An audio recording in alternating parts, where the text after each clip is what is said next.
malam teman-teman, cek gitu kan. Halo, selamat malam semuanya. Halo Jess, malam Jess. Halo Nu. Halo malam Arfian.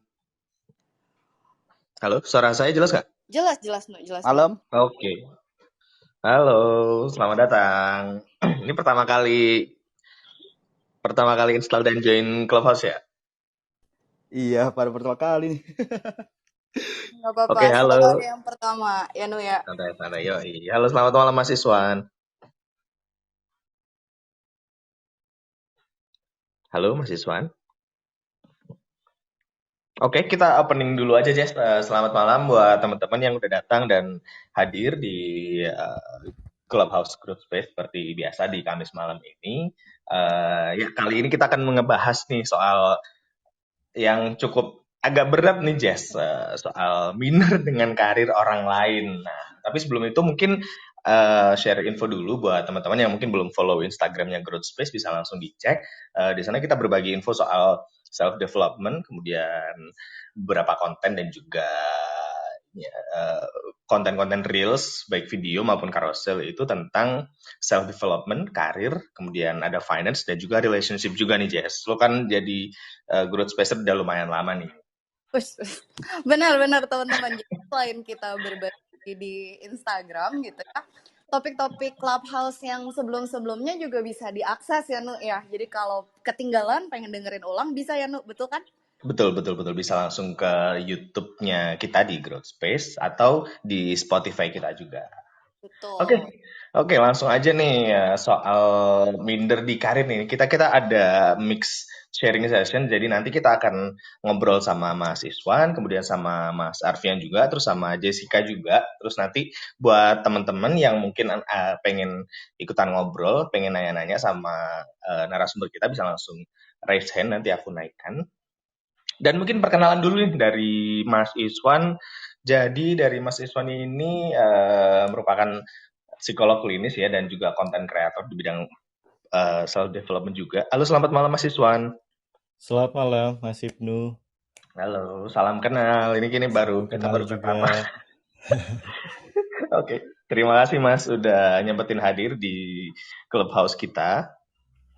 Ya, sama-sama juga nih. Ini juga pertama kali saya sharing via Clubhouse. Jadi ini first experience. Jadi tadi maaf lupa di unmute. Jadi makanya tadi lupa menyapa balik gitu. Salam kenal juga buat Mbak Jessica dan Mas Arfian dan followers yang ada di sini 59 orang. Semoga bisa dapat insight yang baru nih dari sharing kita malam ini.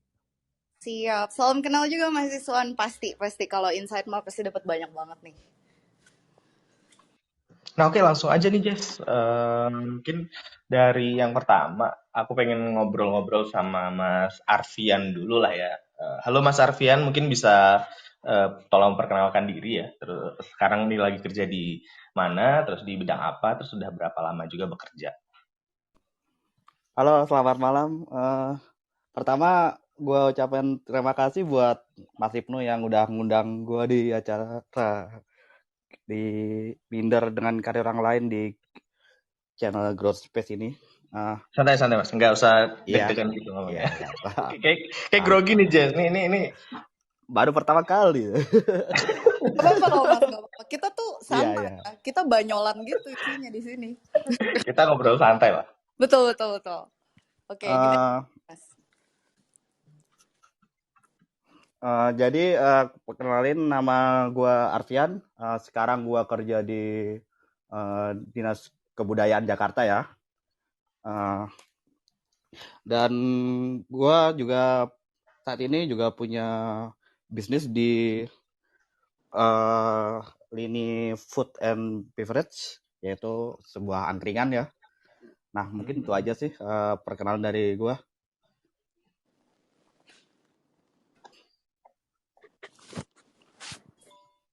Oke, thank you Mas Arfian atas perkenalannya gitu. Nah, mungkin langsung kita lempar pertanyaan pertamanya dulu dong Nu nih ke Mas Arfian dong. Jadi nggak cuma berhenti sampai perkenalan nih. Oke. Oh, halo Jess. Ini Iya. kirain lu yang mau ngelempar pertanyaan. Enggak, gue nyuruh lu nih. Wah, kita Oke, oke. kali harus sambil lihat kamera nih, Nu, biar Oh iya, kita betul, betul. bertatap-tatapan kan gitu kan ya. Oh iya. Oke, nggak apa-apa. Maaf teman-teman, kesalahan teknis, namanya juga amatir gitu. Oke, apa Oke. pertanyaan pertama tuh biar Gue pengen Arfian langsung. penasaran sih. Penasaran sama Mas Arfian ini. Nah, mungkin udah berapa lama sih udah kerja jadi di dinas kebudayaan ini? Terus sebelumnya itu kuliah di bidang apa? Terus gimana kok bisa end up kerja di salah satu dinas gitu, di pemerintahan kayak gitu. Terus sama mungkin sekarang kan di era sosial media juga kan, dengan keterbukaan informasi. Nah, pernah nggak sih kayak kamu tuh ngerasa minder atau mungkin ngelihat karir temen yang ya udah lumayan lah ya, dia tiap hari update Instastory di kantor yang mungkin mantep banget lah, terus liburan kemana-mana. Nah, kira-kira pernah ngalamin hal yang kayak gitu nggak buat Mas Arfian? Jadi gua di dinas kebudayaan tuh baru hampir 1 tahun ya. Jadi masih belum lama sih. Nah, Oke. dulu tuh gua tuh kuliahnya tuh berasal dari desain grafis. Nah, sebelum ke ke dinas kebudayaan ini nggak kepikiran sih sebenarnya. Itu sih cuma iseng-iseng nyoba aja kemarin dan ternyata lolos waktu tes CPNS terakhir itu. Nah, sebelum itu sebenarnya udah buka usaha yang ku bilangin tadi, usaha angkringan itu. Nah, kalau yang tadi sempet tuh ya, pernah nggak sih ngerasa minder ketika melihat karir orang lain atau temanmu lebih mentereng dari karir kamu? Gua jawab sih pernah sih pasti, karena gua juga sempat ngerasa kayak tertinggal banget gitu waktu belum kerja di pemerintah di dinas kebudayaan ini. Jadi ya kalau dibilang pernah sih pernah. Dan itu kayak salah satu masa-masa yang cukup berat sih menurut saya. Gitu. Kalau boleh tahu nih Mas Arfian, boleh diceritain dikit nggak sih waktu itu tuh sebenarnya yang bikin ngerasa tertinggal atau ngerasa minder tuh apanya sih gitu? Kayak apakah ngelihat, wah teman aku gajinya udah segini atau apanya gitu? Kalau gua sih lebih ke gimana ya? Karena gua kan orang sebelum ke desain grafik kan sempat pindah-pindah kuliah. Jadi gua kayak merasa tertinggal beberapa tahun sama teman-teman gua. Teman-teman gua udah kerja, gua belum kerja, malah masih kuliah. Gua masuk kuliah, teman-teman gua udah kayak sekarang kerjanya udah kayak posisinya tinggi banget. Nah, itu yang salah satu bikin minder sih. Oke. Jadi karena kuliahnya lebih lama dari teman-teman, jadi begitu ngeliat Iya, teman-teman yang seumuran, wah dia udah gini, jadi ngerasa kecil gitu ya Mas ya? iya benar lah. Ya, oke. Thank you banget Mas Arfian. Oke, nanti kita balik lagi ya ke Mas Arfian. Tapi sekarang kita mau ngajak ngobrol Mas Aryan dulu nih, ya nggak Nu? Oke, halo Mas Arai, bisa dengar? Oh, Mungkin bacanya bisa di Arai. Oke, Arai gitu ya. Halo, Arai. suara saya kedengeran jelas ya? Kurang Jauh, kencang Mas. Oh, oke, suara kencang. Ini udah kencang belum ya?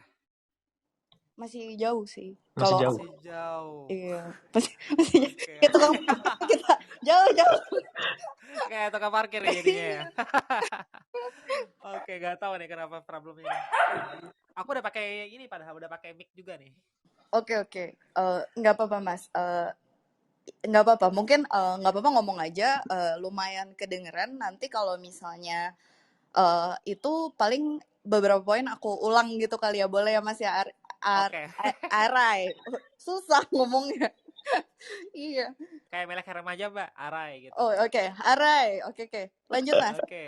Oke, mungkin bisa kenalan dulu Mas Arai untuk sekarang ini kerjanya di mana, terus istilahnya story gimana bisa end up di karir yang sekarang lagi dibangun sama Mas Arai itu sendiri.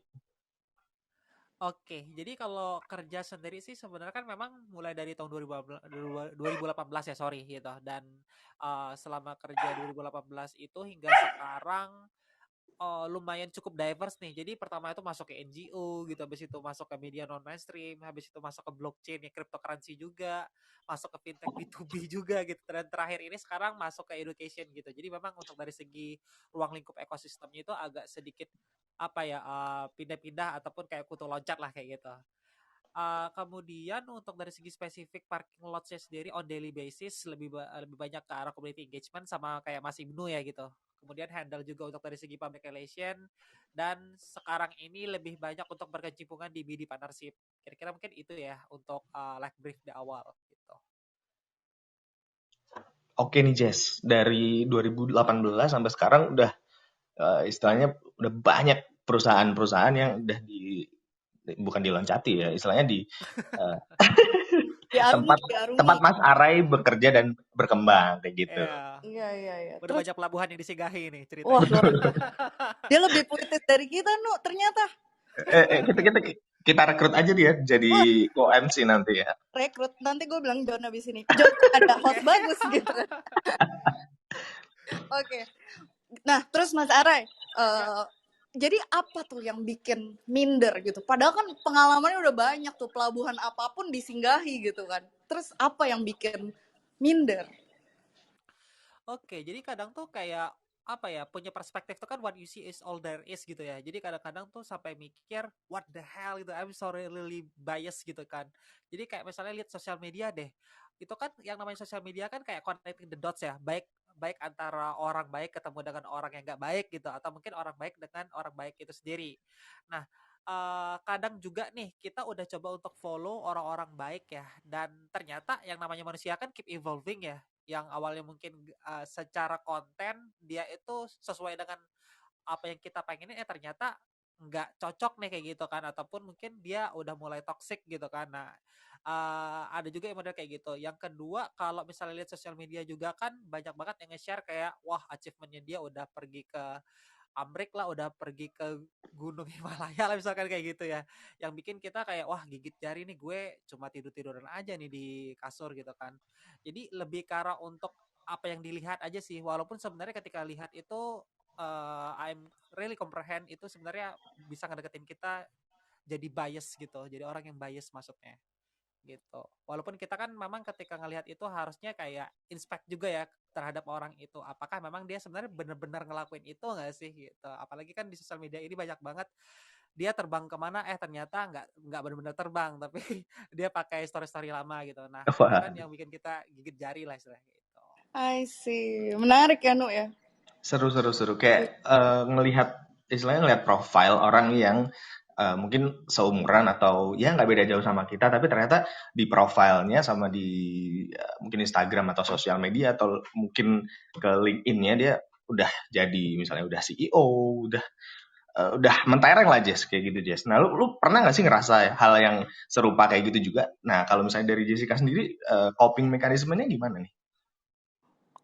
Oke. Mungkin cerita dari mindernya dulu kali ya, Nu. Iya cerita mindernya tipis-tipis lah. Jadi tuh gini kan, waktu jadi teman-teman, aku tuh lulus dari Universitas Katolik Parahyangan gitu, sebagai seorang sarjana hukum. Dan kebetulan waktu itu nilainya cukup tinggi gitu, jadi lulusan terbaik. Terus abis itu lulus gitu. Terus semua orang tahu waktu itu gue ngambil skripsi topiknya susah gitu loh, Nu. Jadi bidang hukumnya tuh bahkan belum ada di Indonesia. Jadi untuk bikin skripsi itu banyak benchmarking banget sama hukum-hukum di Uni Eropa gitu kan. Nah, abis itu ketika lulus malah nggak jadi lawyer gitu. Padahal kan biasanya kalau anak hukum nih nilai bagus, wah masuk top 5 lah, top 10 gitu kan. Terus udah gitu malah kerja di e-commerce. Kerja di e-commerce bukan legal gitu kan. Kerjanya business development. Dan ketika acara-acara kampus nih balik gitu, selalu di kayak, lo ngapain kuliah susah-susah cuma jadi cici-cici sales gitu kan. Wah, enak aja gitu. Iya, iya, iya. Terus tuh apa ya, Nu? Selain image gitu ya, image kerja di e-commerce jadi cici sales padahal lu lulusan terbaik hukum, malu-maluin gitu kan. Yang bikin minder lagi tuh adalah karena teman-teman aku digaji dengan dolar, ya kan? Ya kan? Terus Ah, jadi kayak kalau sekarang tuh ngelihat teman-teman yang dulu seangkatan nih gitu, terus anak-anak mentor aku malah yang ujiannya aku ajarin gitu. Wah sekarang kaya raya udah beli rumah di mana-mana kayak gitu kan. Nah, tapi kalau gue pribadi, coping mechanism gue sebenarnya nggak coping sih. Jadi akhirnya gue stop membandingkan diri gue dengan orang lain tuh karena gue happy sama kerjaan gue yang sekarang. Kalau gue gitu sih, Nu, kira-kira ceritanya. Nah, oke, oke, oke. Jadi istilahnya dari lu nih yang ibaratnya lulusan hukum tapi malah menjelma dalam tanda kutip untuk menjadi seorang BD yang yang ya oke, kayak as long as Jessica sendiri happy dan merasa fulfill kan ya di role itu. hmm. Terus Tapi tuh butuh gimana gimana? gitu loh, Nu. Butuh waktu kan. Kayak gimana? Betul, Bayang betul, betul. kalau Kayak dulu waktu baru-baru lulus kan sekarang gue cukup generasi prasasti lah ya. Jadi kayak ya, udah gak gitu berasa euforia lulus iya, kuliah. iya, betul. Ya kan, Nu, Iya, seumuran iya, kan pasti udah iya. kan. Nah, terus tapi kalau dulu tuh begitu lulus terus ngeliat temen, gila ya harusnya dulu gue jadi lawyer ya, gila ya gaji dia segini ya gitu loh. Jadi kayak tetap ada lah gitu. Gak mungkin, Oke. gak mungkin. Pastilah ada rasa kayak gitu. Nah, kan kita dari tadi udah dengerin nih kita ceritanya Mas Arfian yang eh, meskipun sekarang udah istilahnya udah dapetin karir yang mungkin unexpected tapi dia yang nyaman, tapi dulu sempat nih kayak ngerasa down dan ngerasa minder, dan juga si Jessica yang setelah lulus, dan juga Arai ketika oke, meskipun karirnya mulus dan juga punya proven experiences di situ. Nah, kalau menurut Mas Iswan sendiri ini gimana nih dengan fenomena minder atau insecurities tersebut? Oke, jadi kalau misalnya dari sudut pandang psikologi kan mungkin cukup familiarnya minder itu sama dengan insecure lah ya, sinonimnya kurang lebih kayak gitu. Kami di psikologi biasanya lebih menggunakan termnya insecure itu sendiri. Terus sebelum kita ngebahas lebih lanjut nih, kita kan harus punya frame yang sama ya terhadap memaknai insecure gitu. Karena dua kata yang jujur memang saya pribadi itu agak risih, yang overuse adalah kata insecure dan toxic. Padahal mungkin belum semua orang itu paham insecure tuh apa gitu loh, dan apa aja yang dirasakan ketika seorang merasa insecure. Jadi memang kalau dalam perspektif psikologi, insecure itu adalah feeling of inadequacy. Jadi kayak kita merasa tidak mampu. Sifatnya merasa ya, sifatnya merasa tidak mampu, kemudian lack of self-confidence, kita merasa tidak percaya diri, kemudian merasa tidak mampu mengatasi sesuatu gitu, atau ketidakpastian. Dan biasanya Mas Ibnu dan teman-teman diikuti dengan perasaan cemas. Inilah tadi kenapa masuk akal ya, ketika kita melihat pencapaian orang lain, kita jadi meragukan diri kita sendiri. Nah itu kecemasannya tuh di situ. Nah kecemasannya ini bisa berkaitan dengan pencapaian orang lain atau pencapaian diri kita sendiri. Tapi yang paling khas dari perasaan insecure atau minder itu adalah kita merasa diri kita jadi tidak mampu. Dan biasanya juga diikuti dengan rasa cemas. Itu dua kata kuncinya dari insecure tuh itu. Ya, make sense sih kalau misalnya berkaca kembali sama pengalaman masa lalu gitu. Di saat itu tuh aku ngerasa, gimana nih, jangan-jangan aku lebih bodoh dari mereka gitu kan. Ya, benar banget Mbak Jessica. Jadi kalau misalnya ditanya apakah perasaan insecure itu boleh, makanya kalau misalnya saya dengan kita dengan judul ya minder dengan karir orang lain. Mungkin kalau saya kasih satu kalimat lagi, boleh atau tidak, jawabannya boleh. Ini Oh, menarik, nanti akan saya bahas ya. Jadi Oke. karena pada kenyataannya dari pengalaman saya praktek juga, perasaan insecure atau minder itu terjadi di level semua usia. Pengalaman menarik adalah saya pernah punya klien usia 50 tahunan kayak gitu, memang sudah mendekati lansia. Insecurity-nya bukan soal karir, bukan soal gaji dan sebagainya. Mungkin teman-teman, saya agak kaget ketika mendengar cerita Bapak ini. Mas saya insecure mas, amal ibadah saya di dunia diterima atau tidak ya di akhirat. Bisa Wah, teman-teman bayangkan. Wah, Level insecurity-nya ternyata beda. Mungkin kita belum relate ke sana, mungkin kita belum berada di usia-usia segitu gitu loh. Tapi di usia segitu ternyata masih merasakan insecure gitu. Makanya kalau ditanya apakah kita merasa insecure itu bisa bebas tidak merasakan insecure, saya dari pengalaman klien-klien saya, kok di setiap usia, di setiap kelompok usia tertentu masih punya insecurity-nya masing-masing nih. Nah, terkadang kita sering termakan dengan omongan kita nggak boleh insecure, kita nggak boleh minder. Padahal ketika kita denial terhadap perasaan itu makin kuat gitu. Jadi kalau dari pengalaman saya tuh, ternyata setiap level usia punya insecurity-nya masing-masing. Mungkin kita yang masih struggle dengan quarter life crisis, kita mungkin hanya bisa compare seumuran kita. Gitu. Coba pernah tidak nanya, Bapak Ibu kita punya insecurity apa enggak? Pasti punya. Cuman mereka mungkin ego ya, maksudnya dalam artian tidak nyaman untuk menceritakan sisi lemahnya di hadapan anak-anaknya. Jadi seperti itu, Mbak Jessica, Mas Ibnu, dan teman-teman. oke. Berarti memang eh, kedua kata kunci yang istilahnya dihasilkan atau eh, berkaitan langsung ya dengan perasaan atau feeling insecure yang dimana kita merasa gitu, kayak merasa dalam diri kita ini setelah melihat oke yang lain dan juga mungkin yang seumuran ternyata malah lebih mampu dan juga ternyata mereka bisa kayak gitu. Tapi dari situ kita menjadikan perasaan ketidakmampuan ini membuat kita lebih cemas dan juga membuat kayak ngerasa wah ini nih gue bisa apa enggak ya, untuk istilahnya meraih atau menjadikan langkah karir gue ke depan sesuai apa yang gue mau kayak gitu ya berarti Mas. Ya, kurang lebih seperti itu, Mas Ibnu.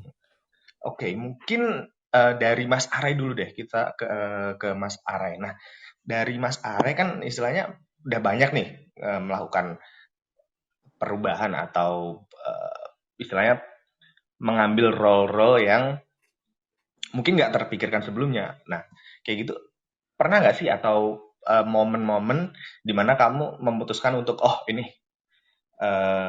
gue bakal mempelajari skill baru atau mungkin mencoba menguasai role tertentu sebelum sebelum gue pindah ke tempat baru kayak gitu. Nah di momen yang Mas Arai lakukan itu eh, ada gejolak atau mungkin perasaan seperti apa sih yang dirasakan oleh Mas Arai? Oke, ini pertanyaan menarik banget sih. Karena kan memang sebenarnya saya juga sama kayak Mbak Jessica ya, yang awalnya itu saya accounting gitu. Kalau Mbak Jessica kan berarti tadi hukum ya gitu ya. Tiba-tiba beda banget nih dengan apa yang di dunia profesionalnya gitu. Awalnya tuh kayak benar-benar dapet ini sih, apa namanya, gejolak lah gitu, baik itu dari keluarga, dari teman-teman, atau bahkan dari pribadi sendiri kayak gitu. Dan kemudian cuma pas rajin dengerin podcast, kemudian juga coba untuk baca buku gitu ya, terutama untuk yang buku range itu. Jadi dapat perspektif baru nih bahwa sebenarnya apa namanya, seasons in life itu sama dengan season in career, sama dengan juga season in money. Nah, maksudnya kayak gimana sih? Jadi di situ diceritain kalau lu mau ambil holiday visa, maksudnya ya udah go for it aja. Mau solo traveling, monggo. Mau nabung emas, why not? Ya mungkin itu menjadi sesuatu yang ngehit gitu kan ya. Mau bikin startup, jabanin aja. Mau ambil gap year dan belajar ilmu filsafat, ya cobain aja daripada enggak. Jadi dari apa namanya, dari perspektif yang aku dapat di buku itu, ya intinya kalau misalkan mau dicoba ya monggo aja kayak gitu. Tapi memang mungkin yang harus digarisbawahi adalah harus tahu sih kapan rehat sama berhentinya. Karena kan biasanya ketika orang mencoba sesuatu ataupun fokus sesuatu itu orang-orang kayak punya perspektif juga gitu ya. Ada aturan 10.000 misalkan ya, yang dari Malcolm Gladwell. Tapi apakah memang kita mau latihan sampai ke 10.000 itu?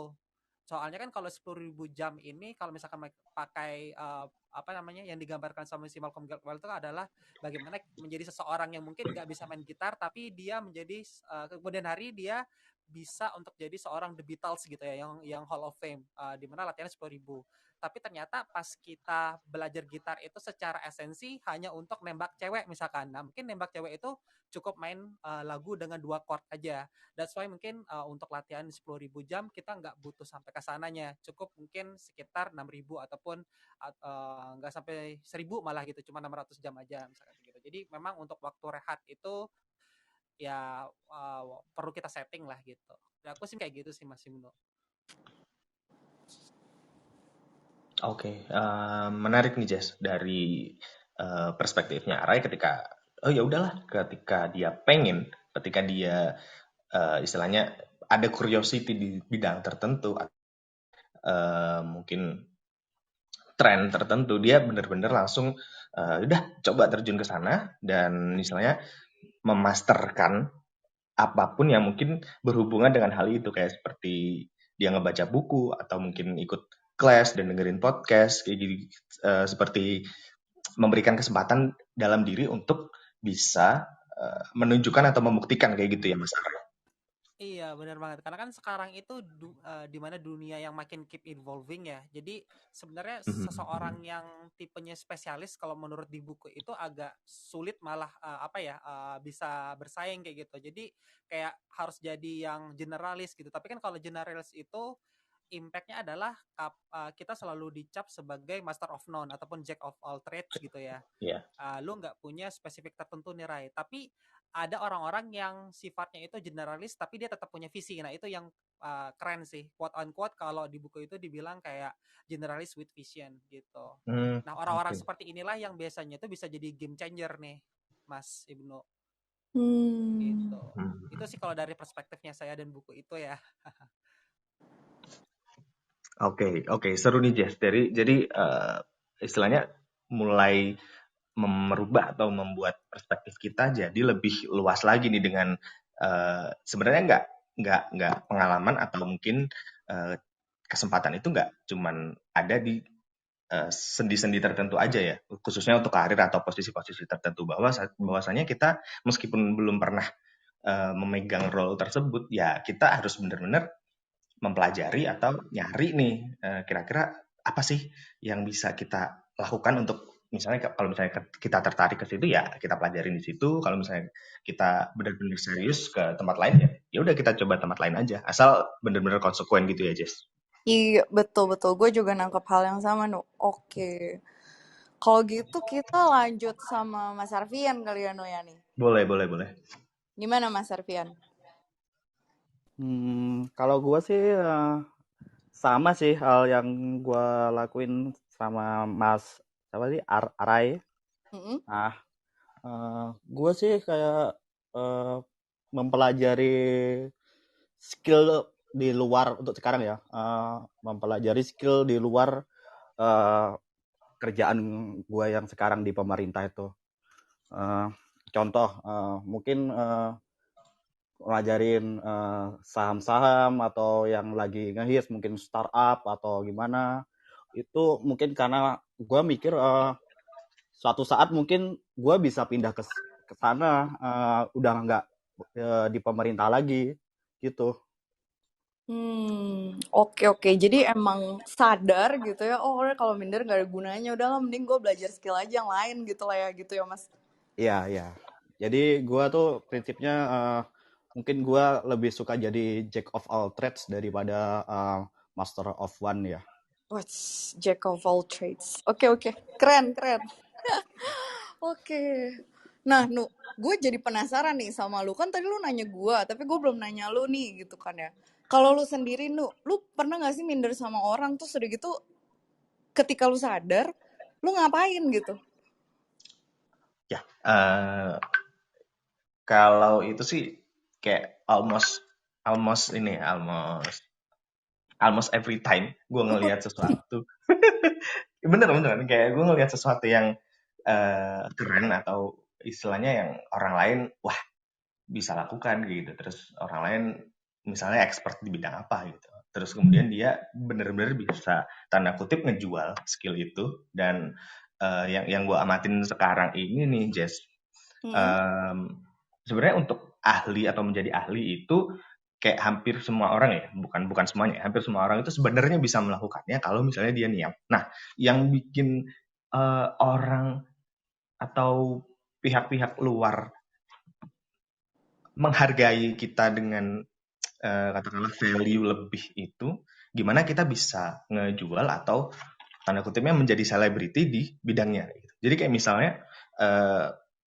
misalnya ini deh, koki deh, contoh hoki. Nah, kenapa si Gordon Ramsay itu bener-bener bisa, istilahnya kita ngomongin soal finance ya, kita ngomongin soal finansial ya. Dia pasti mahal dan segala macam. Cuman emang dia apakah dia cooks terbaik di dunia?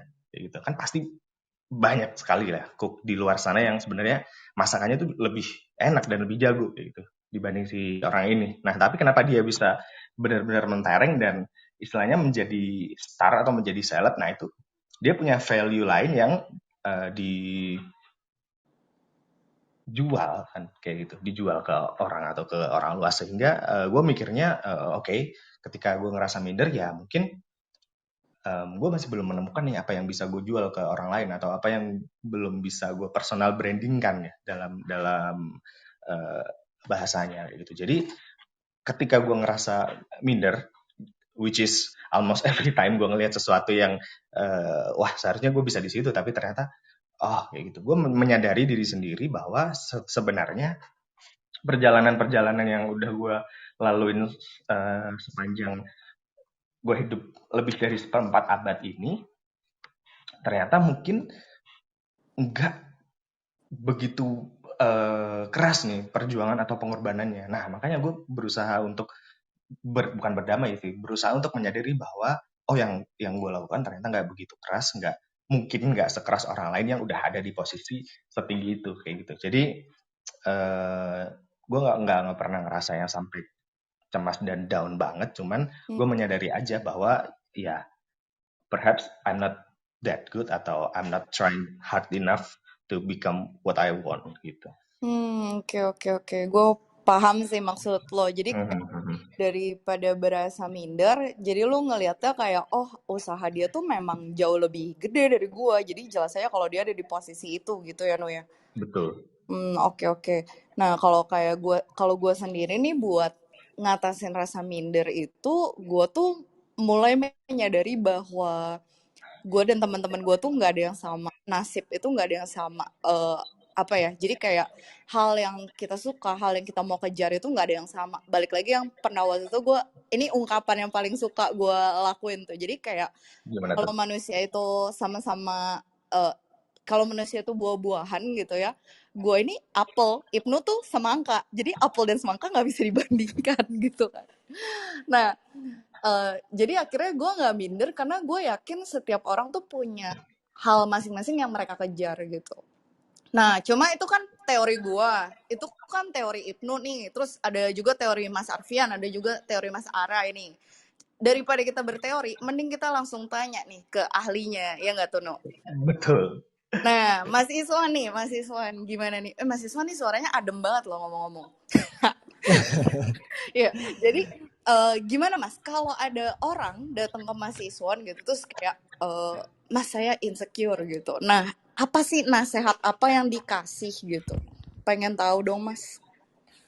Oke, jadi kalau misalnya ngomong insecure kan tadi saya sudah kasih clue itu adalah berkaitan dengan emosi, rasa cemas, dan saya tadi sudah kasih clue boleh atau tidak dan jawabannya boleh.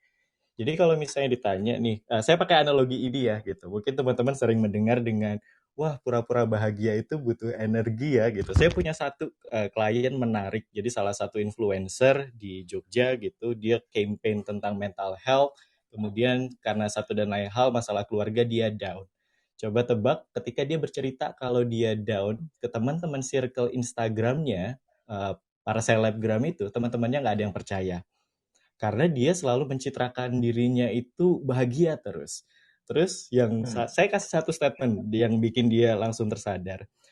Dia perempuan gitu. Mbak, jangan keseringan pura-pura bahagia. Nanti kalau kamu sedih beneran, gak ada yang percaya.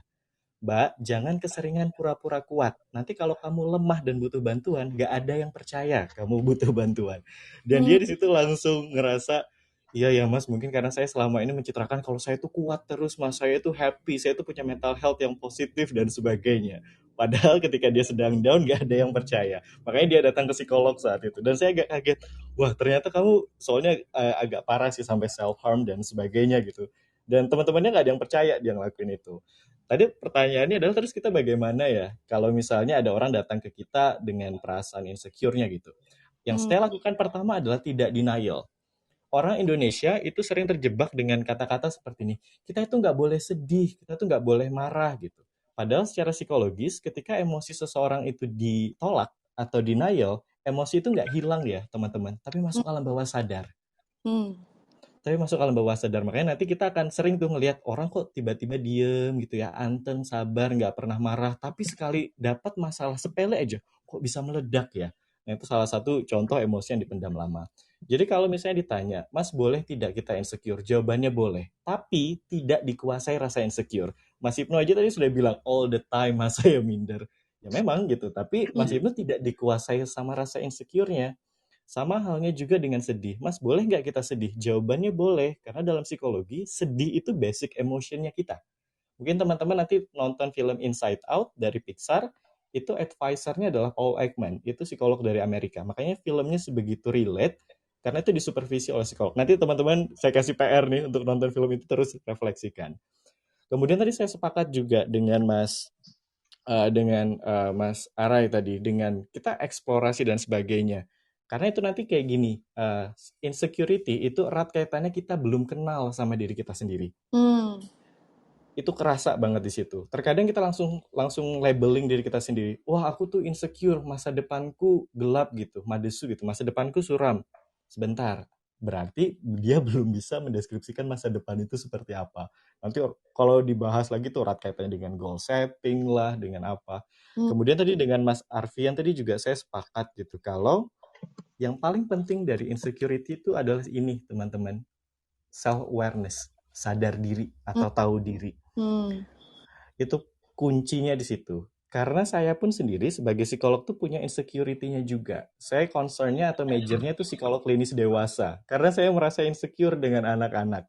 Karena kalau dengan anak-anak tuh saya nggak bisa yang, halo adik, gimana gitu. Makanya saya pernah dapat pengalaman setelah saya mengeksplorasi gitu, ketika saya berhadapan dengan klien anak, saya dikira om-om. Itu kayak, waduh. Ya ampun. Kan anak-anak kalau ketemu om-om tuh udah defense ya, kayak lu siapa gitu. Makanya saya langsung kayaknya segmen klien saya ini ke orang dewasa deh gitu. Dan itu saya temukan setelah saya melakukan eksplorasi yang seperti Mas Arai bilang gitu. Saya eksplorasi ke klien anak, klien remaja, dewasa, dan sampai pada kesimpulan saya ambil majornya psikolog klinis dewasa. Karena kalau ke anak-anak dikira om-om.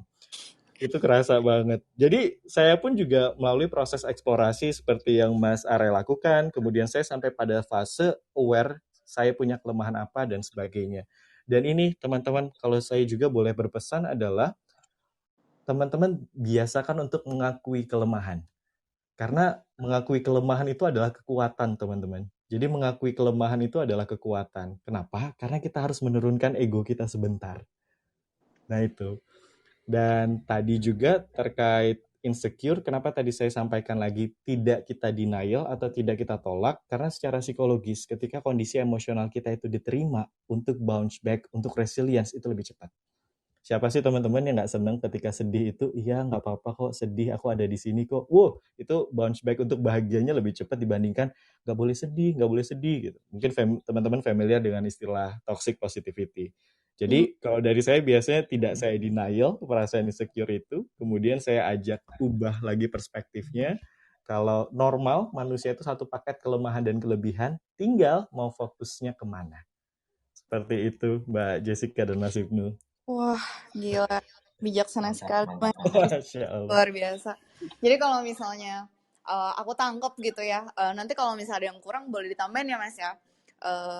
Intinya pertama-tama tuh kita acknowledge dulu perasaan insecure, perasaan sedihnya itu sebagai bagian yang wajar dari seorang manusia gitu ya Mas ya. Iya, Nah, benar banget. Kemudian ketika kita acknowledge, kita juga tahu nih, oke, kita nggak boleh dikuasai sama hal ini gitu. Dengan cara kita lebih banyak eksplorasi diri, kita mau mengenal diri kita gitu. Kita sadar bahwa setiap kelemahan itu datang dengan kekuatan gitu. Dan mungkin yang aku sempet tangkap juga di pesannya nih, ketika ada orang insecure dan cerita sama kita, justru kita harus jadi apa ya, wadah untuk ngasih tahu dia juga bahwa nggak perlu insecure, itu hal yang normal loh gitu. Bener nggak tuh Mas? Bener gitu. Karena merasa ditolak itu kan gak enak ya teman-teman gitu. Jadi biasakanlah kita menerima emosi orang lain. Nanti bisa bangkitnya bareng-bareng. Iya, iya. Oke. Cakep, cakep. Jadi keinget ya Nu, waktu itu tuh kita juga sempat ada di pembahasan bahwa manusia tuh mind, body, and soul. Jadi jangan Betul, fokus di mind doang gitu ya Nu ya. betul, betul, betul. Oke Harus, Nu, harus, boleh harus. dilanjut Nu. Oke. Nah, balik lagi nih ke Mas Arya atau Mas Arfian. Oh iya, sebelum itu mungkin dari teman-teman kalau misalnya ada yang mau di-share ya soal insecurity, terus kemudian mungkin pengalaman ketika lagi fase down atau mengalami kecemasan atau tanda-tanda lain, mungkin bisa langsung raise hand atau eh, inilah coba kalau misalnya pengen ngobrol sama Mas Iswan juga atau mungkin nanya-nanya sama Jessica atau sama yang lain bisa langsung raise hand ya. Oke, untuk langsung nih, Langsung.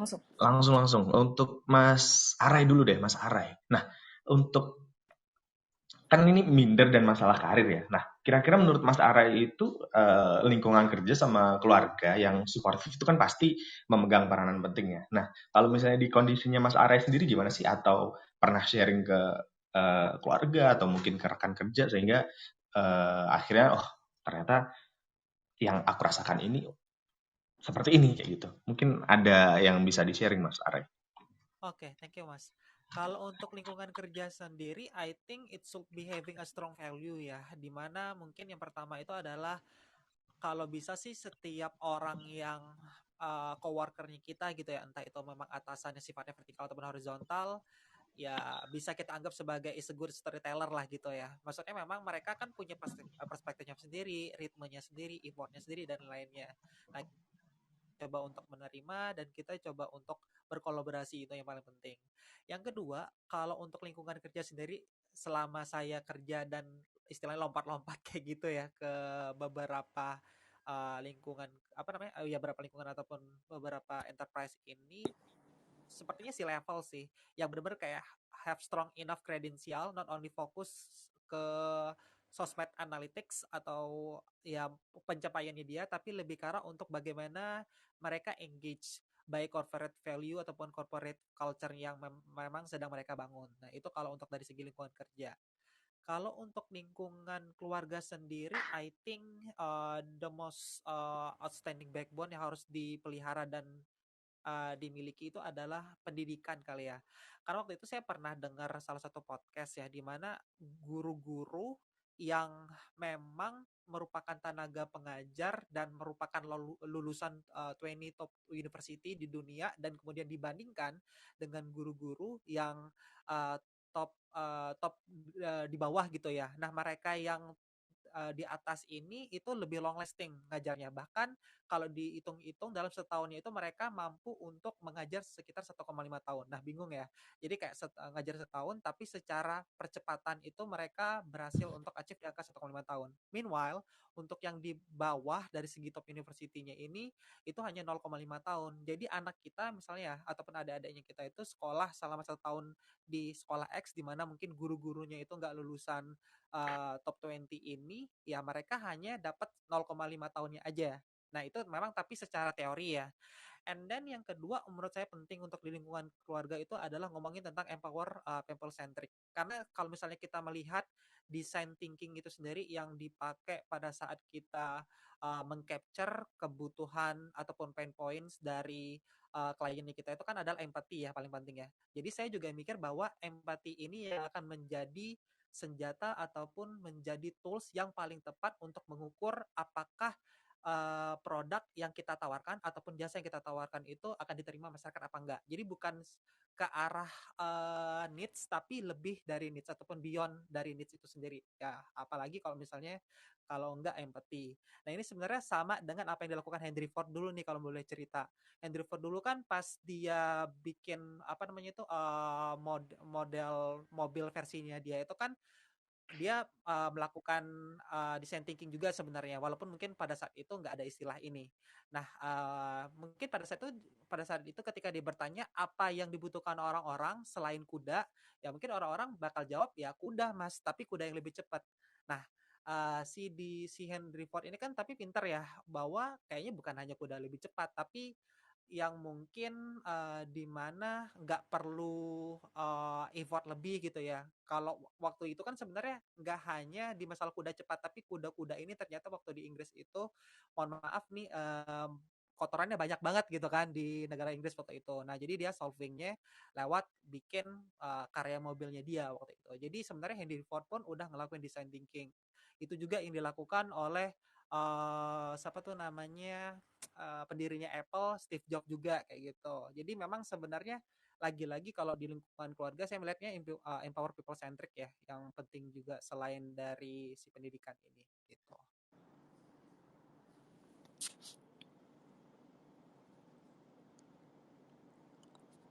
Gitu Mas Ibnu. Oke. Ya. Ibnu ini belum di buka mic-nya Nu. Astaga, sorry. Iya, udah tahu banget Jessica kelakuan Ibnu emang. Iya. Oke. Jadi lumayan banyak juga sih Jess yang bisa diambil dari istilahnya dari statementnya Arai barusan ketika di Benar. Mas Ara keluarga. banyak membaca nih, kelihatan nih. Ini Betul. kayaknya rumahnya isinya buku semua nih. Waduh, dia bantal di rumahnya aja buku dia. Wah, ya ampun. Itu mimpinya apa ya? Duh, maaf ya Mas. Baru pertama kali sharing diceng-cengin terus sama Jessica. Gimana No? Sorry No. Ya. Jadi kayak tadi ya, kayak lingkungan kerja dan lingkungan keluarga itu kayak harus benar-benar balik lagi ke empowering nih Jess. Kan cocok banget sih sama bidang yang lo tekunin sekarang ya, yaitu people development ya, di mana kayak lo nggak perlulah memandang seseorang atau memandang diri lo sendiri ini orang yang ngerasa gue bisa nggak ya, kayak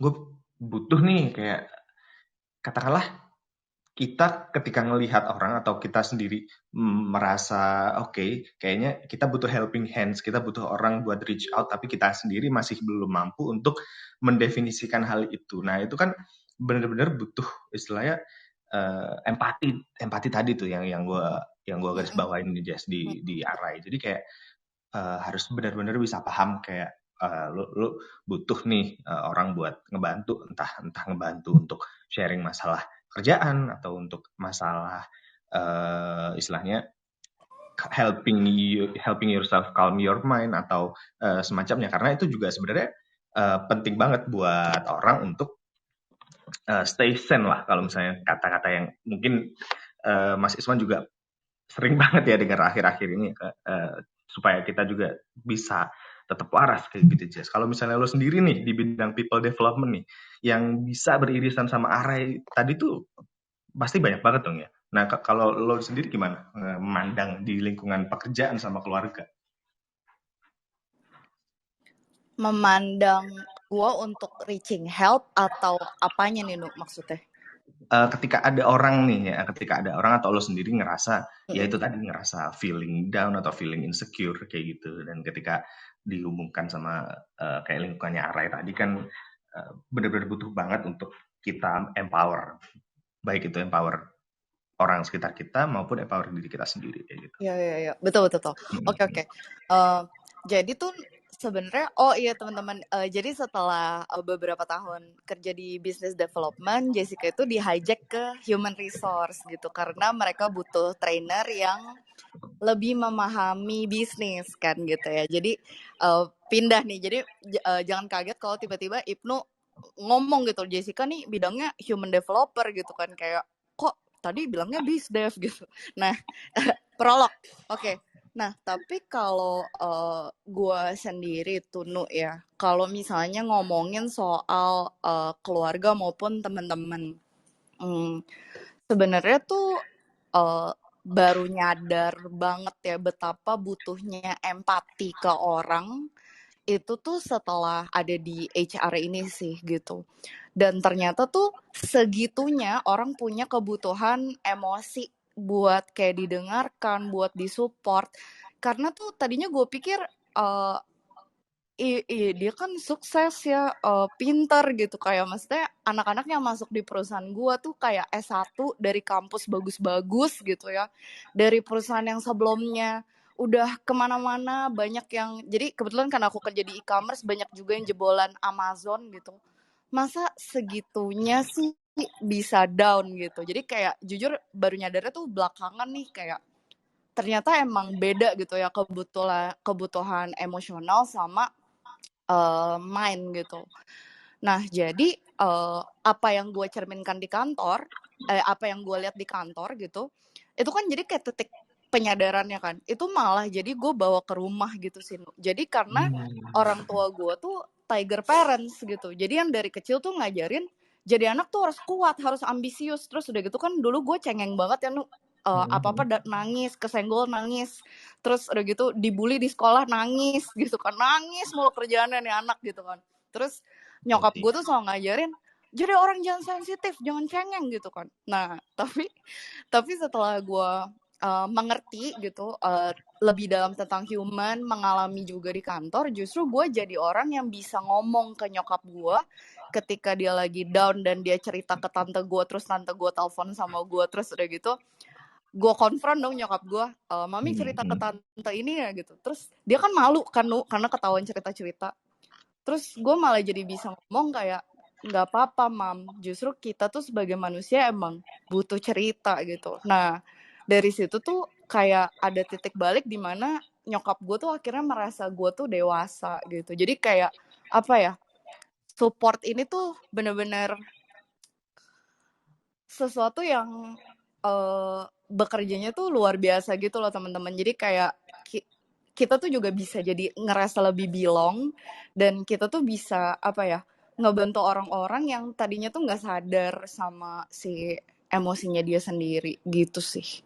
Oke. Berarti memang harus istilahnya dari pengalaman masa lalu kita kan juga sangat berpengaruh terhadap gimana kita untuk menyesuaikan dan juga itu tadi ya memberikan kesadaran juga buat diri kita bahwa sebenarnya ini loh yang salah satu yang kita butuhkan itu adalah acknowledging diri kita dan juga orang-orang di sekitar kita kayak gitu Jess ya. Iya benar. Dan iya, jadi sebelum support memang harus nyadar diri sendiri juga sih. Sorry poin itu gue miss tuh tadi. Iya. Oke, siap. Ya. Nah, balik ke Mas Iswan lagi. Nah, kira-kira sebenarnya ini ada yang nanya sih, tapi by DM karena malu-malu. Nah, dari tadi kan kita ngobrolinnya soal lebih aware dengan diri sendiri, gitu. Nah, kalau misalnya untuk action yang benar-benar tangible nih, kalau misalnya ada orang yang insecure dengan karirnya, harus gimana sih Mas? Jadi dalam artian oke, mungkin udah melewati fase sadar dengan diri sendiri, tapi what should I do next? Oke, baik Mas Ibnu gitu. Tapi saya tadi tertarik dengan penjelasannya Mas Arai gitu, dan teman-teman juga pasti akan sangat relate. Mbak Jessica tadi juga sudah relate gitu, the power of empathy gitu. Ketika seseorang itu dipahami dan sebagainya, kemampuan seseorang untuk resilience itu jadi tinggi. Jadi skripsi dan tesis saya itu meneliti tentang resilience, dan komponen paling penting adalah komponen emosional. Saya sampaikan ini karena kalau misalnya teman-teman kita flashback ya ke zaman skripsi dulu, bukan berarti kita nggak pinter ya, bukan berarti kita nggak pinter, tapi yang bikin kita prokas gitu, kita menunda-nunda pekerjaan itu karena aspek emosional. Sering sekali orang bilang, kenapa sih kamu skripsinya lama, lulusnya lama, manajemen waktumu buruk? Bagi saya, dari pengalaman saya praktek nanganin mahasiswa, bukan di manajemen waktu, tapi di faktor emosionalnya. Nah, di sini makanya penting banget. Dan tadi kalau Mas Arai tadi dengan design thinkingnya, empati itu jadi salah satu poin paling penting, sama juga dengan yang dilakukan oleh psikolog ketika berhadapan dengan klien. Karena empati itu justru malah jadi kayak menu utamanya dalam setiap sesi konseling, konsultasi, atau terapi. Bahkan kami punya terapinya juga namanya client center terapi. Sebegitu pentingnya memahami orang lain. Nah, kemudian berkaitan lagi tadi misalnya minta bantuan nih. Kalau misalnya kita sudah punya awareness, kayaknya aku butuh bantuan nih. Kalau di psikologi namanya help seeking behavior. Ini salah satu awareness yang paling penting juga. Makanya tadi saya sampaikan ya, mengakui kelemahan itu adalah kekuatan, karena itu akan membuka peluang baru ke depannya. Tapi teman-teman, saya harus ingatkan satu lagi nih, yang kadang mungkin orang lupa untuk diingatkan. Ketika kita meminta bantuan, ikuti juga dengan ekspektasi yang realistis. Sering sekali kita itu dikecewakan oleh orang lain. Jadi misal kayak, wah aku pengen curhat ke Mbak Jessica nih gitu. Mbak, aku gini gini gini gini gini. Mungkin Mbak Jessica lagi sibuk atau apa kayak, oh ya gitu. Padahal dalam hati saya, wah kok aku gak dikasih solusi sih dan sebagainya. Akhirnya saya kecewa dengan Mbak Jessica. Jadi teman-teman, kalau misalnya kalian juga ingin meminta bantuan ke keluarga, ke teman, atau ke siapapun, ekspektasi itu juga kita perlu mainkan. Kita lihat terkadang orang lain itu tidak bisa membantu kita, bukan berarti dia tidak mau, tapi memang bisa jadi dia nggak punya knowledge atau experience terhadap masalah kita. Karena sering sekali teman-teman saya itu dapat klien, keluarganya utuh, support sistemnya ada. Tetapi kenapa saya tanya, kenapa ke psikolog? Saya nggak dipahami. Ekspektasi saya ketika bercerita itu nggak sesuai. Makanya saya cari ke orang yang bisa memahami ekspektasi saya. Jadi kita sering ya dikecewakan sama teman sendiri. Kita niatnya pengen didengerin aja, tapi diceramahin dari A sampai Z, ibadahmu dibanyakin, kurang bersyukur dan sebagainya. Dan kita kayak kecewa, gila ya teman-temanku yang katanya sahabat kok nggak ada yang paham. Udah tuh down lagi, insecure lagi gitu. Kemudian saya juga harus sampaikan apa adanya teman-teman. Dari kenyataan di lapangan, tadi kita membahas aspek keluarga dan teman kerja ya.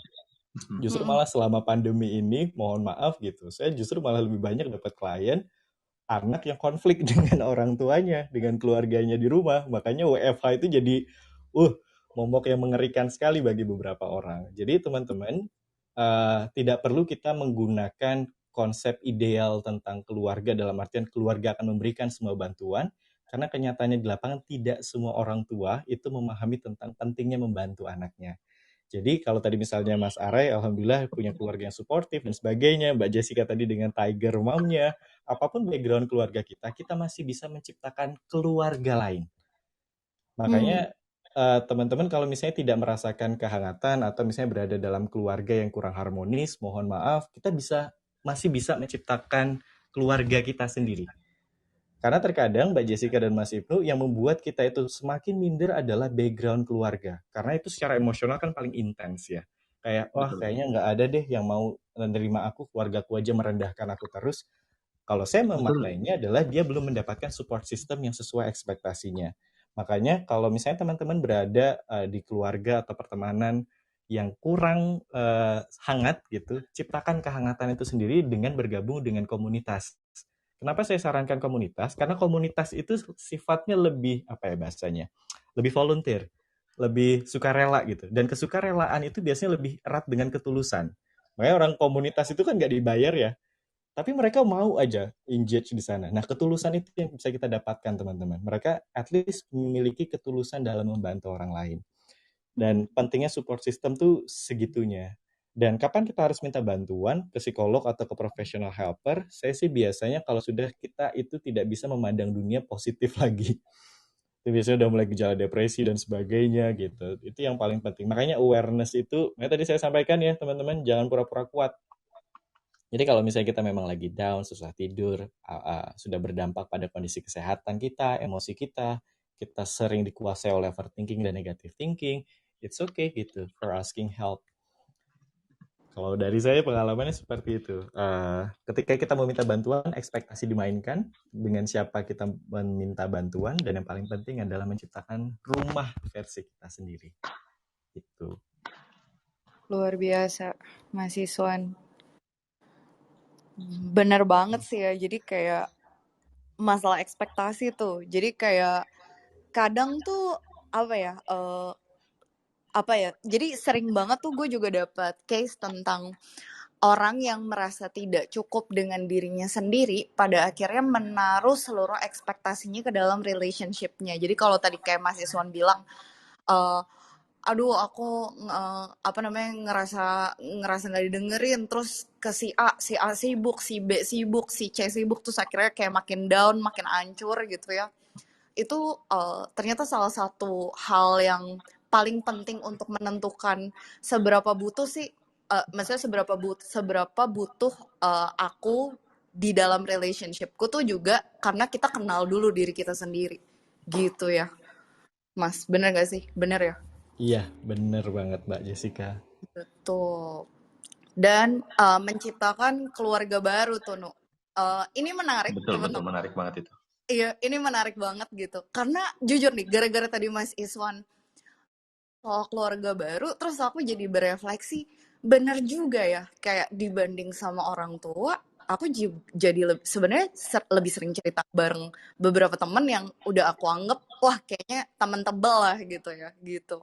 Jadi kayak bener sih, dan rasa hangat keluarganya tuh bisa didapetin dari situ gitu ya, Nu ya.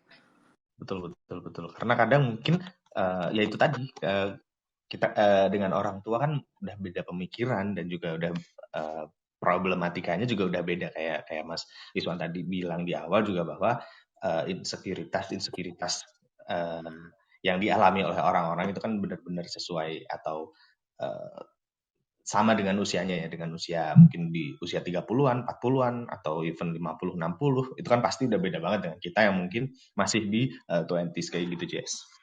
Betul. Dan nggak lupa promosi teman-teman, kan tadi disuruh cari komunitas ya, Growth Space nih komunitas loh, jadi kalau misalnya mau curhat jangan lupa DM aja, nanti pasti yang jawabin gitu kan. Betul, Ya betul. kan? Itu nggak kita spill kok. Iya, nggak kita Enggak lah, enggak. rahasia selalu terjaga. Iya. Terus slippernya bagus nih gue.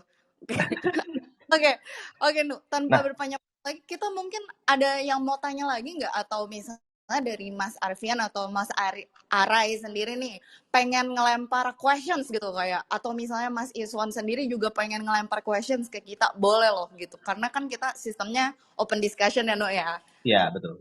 Silakan. Oke.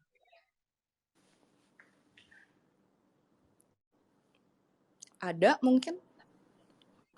Kayak dari teman-teman yang di bawah kali ya. Boleh dong. Jangan malu. Jessica, sama Ibnu baik loh. Oke, mungkin ada satu ya yang tadi masih belum di ini. Kalau misalnya dari Jessica dulu deh, ketika lu insecure nih Jess, what do you do kayak gitu? Sesimpel what do you do?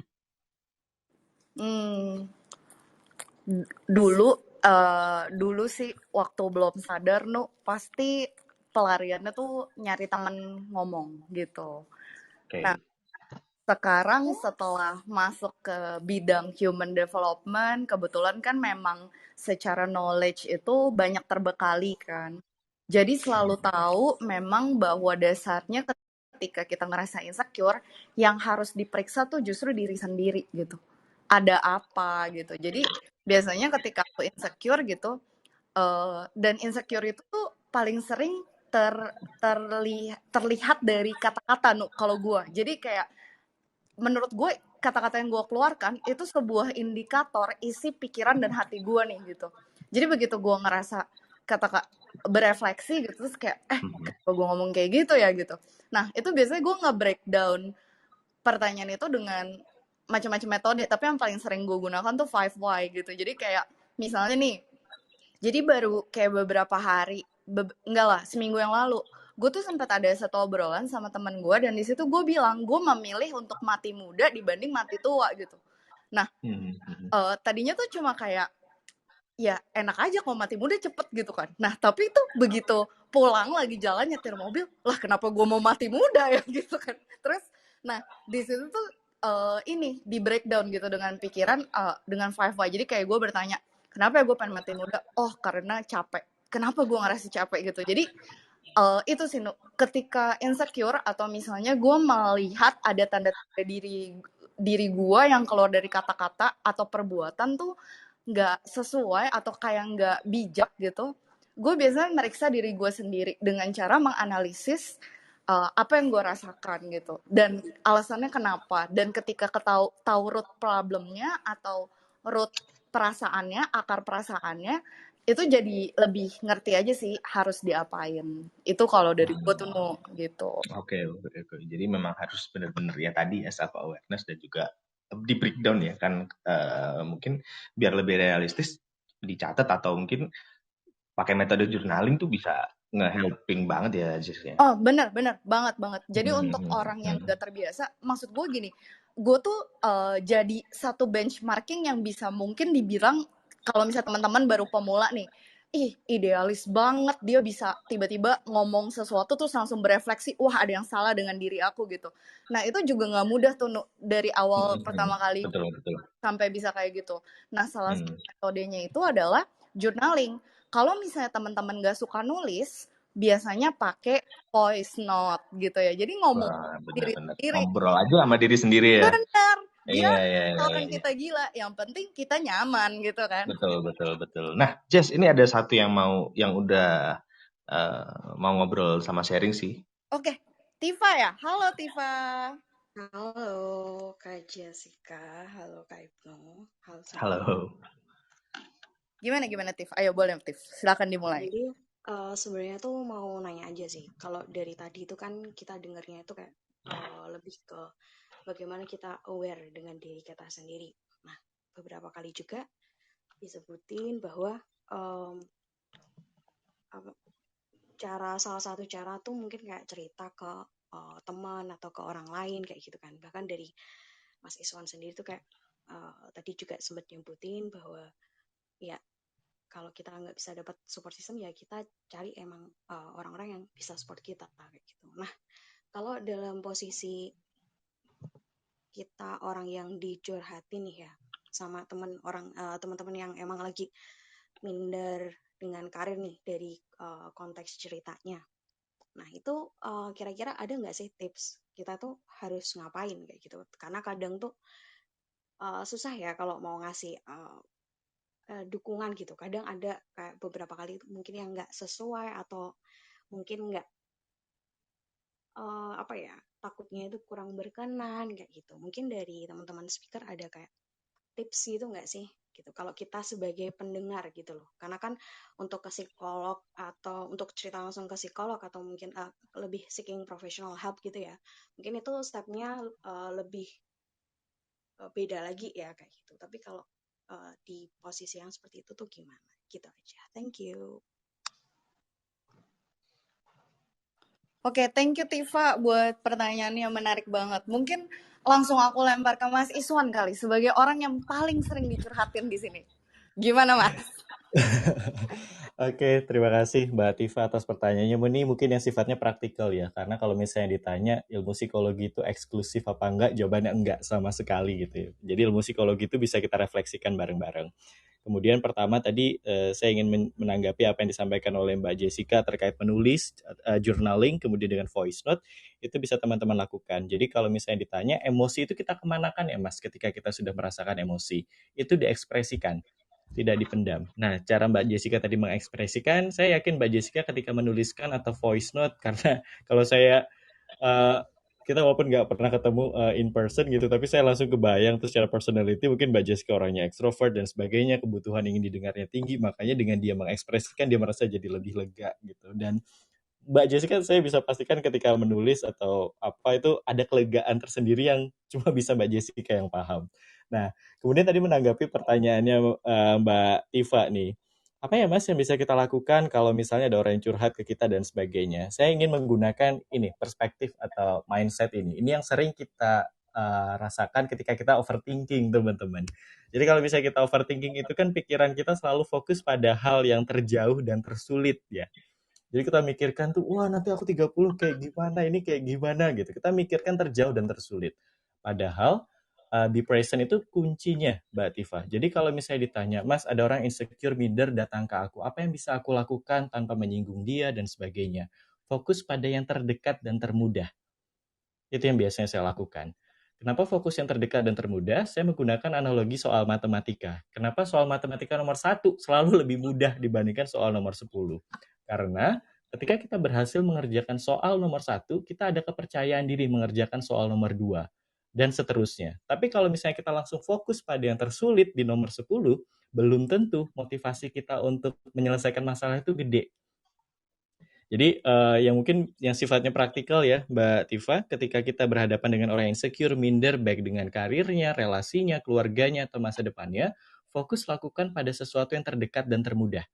Misal termudah dan terdekat itu apa? Misalnya kita review CV kita bikin resume yang sesuai kayak gitu. Atau misalnya kita bisa mulai dari bagaimana kita membranding lagi sosmed kita, misalnya kita bergabung dengan komunitas yang tidak terlalu banyak ribet syarat-syaratnya untuk join gitu. Jadi kalau misalnya ditanya, fokus pada yang terdekat dan termudah. Dan yang paling penting, empatinya dimainkan. Seperti itu, Mbak Tifa. Oke, Mas Ifwan. Terima kasih. Menjawab kah, Sama-sama. Mbak Tifa?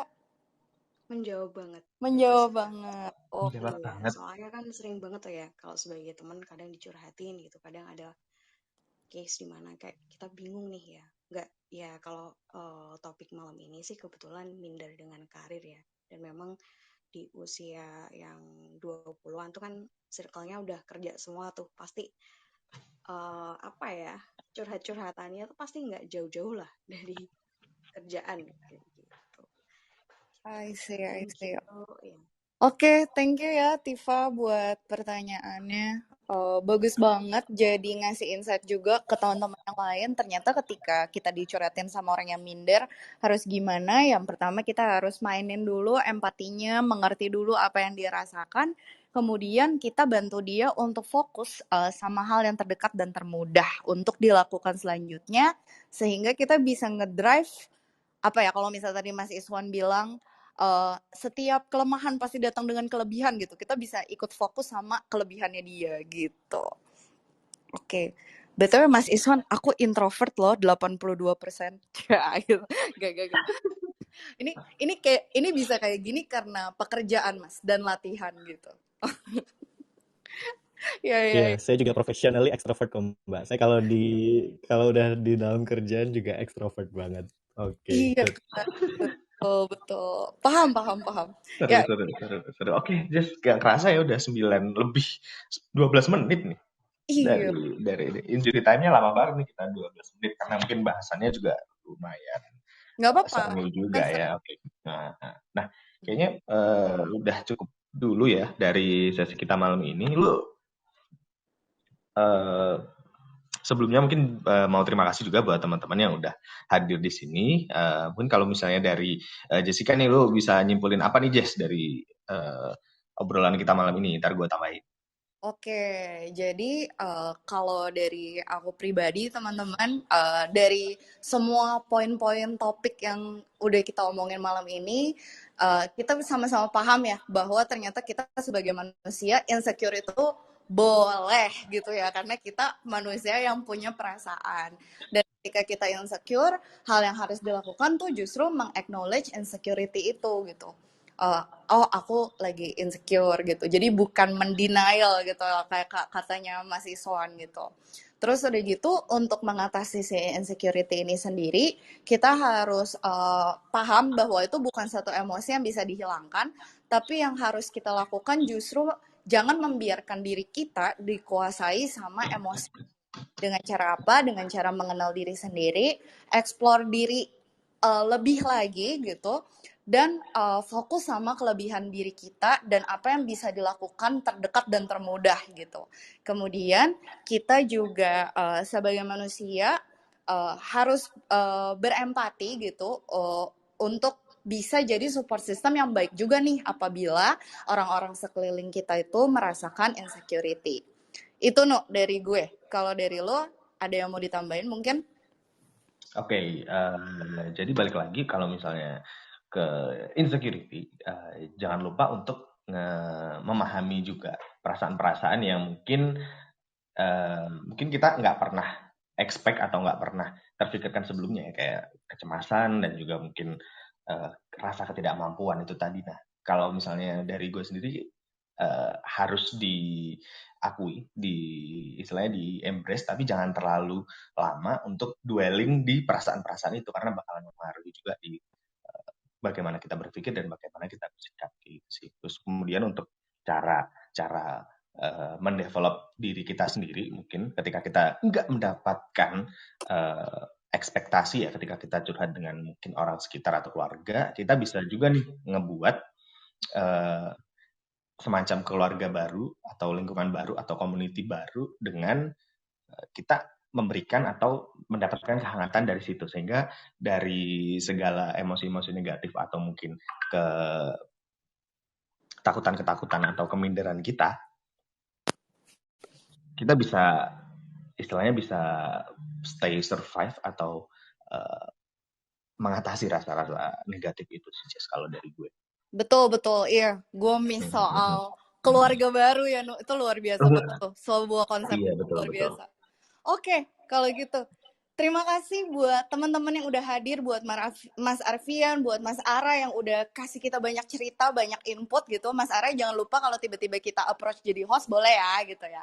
Terus makasih juga buat Mas Iswan yang luar biasa banget insight-nya malam ini. Gak cuma insight-nya luar biasa, suaranya juga adem luar biasa gitu kan. Iya, betul. Ngobrol. Kayak udah masjid. Betul. Dan segini aja sesinya malam ini. Terima kasih buat teman-teman yang datang dan sampai jumpa di Clubhouse hari Sabtu.